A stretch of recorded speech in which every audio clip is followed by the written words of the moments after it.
ఒకసారి వెలిగింపబడి, ఒకసారి రక్షింపబడి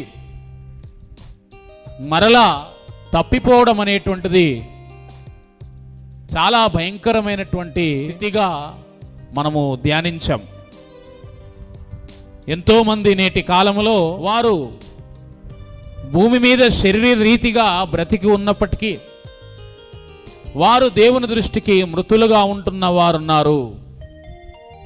తప్పిపోతున్న వారు చాలామంది ఉన్నారు అని మనం నేర్చుకున్నాం. ఒక సంఘములో ఉన్న వారికి రాస్తున్న మాటలు చాలా బాధాకరమైనటువంటి మాటలు ఇవి.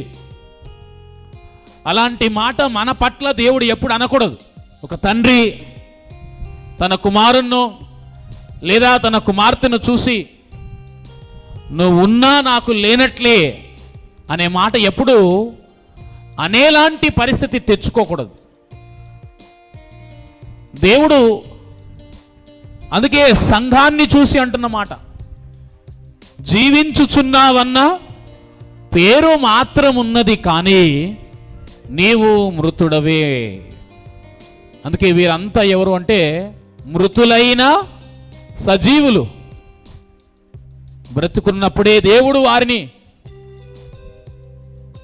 వారికి ఉన్నటువంటి ఆత్మీయ స్థితిని ఆయన హెచ్చరిస్తున్నటువంటి పరిస్థితి మనకు కనబడతా ఉంది.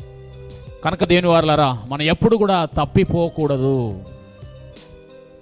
దేవుని పిల్లలు ఎప్పుడు తప్పిపోకూడదు. వారు ఎలా దేవుని దృష్టిలో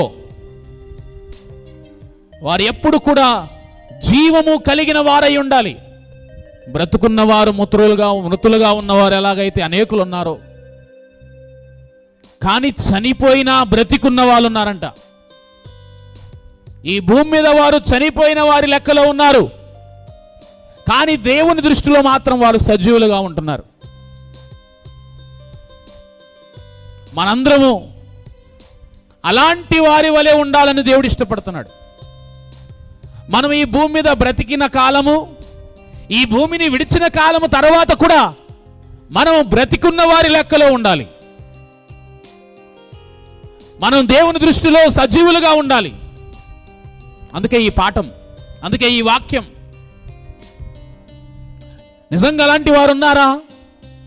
ఆలోచన చేద్దాం. ముందుగా చనిపోయినా కానీ దేవుని దృష్టిలో బ్రతికిన వారు ఉన్నారా?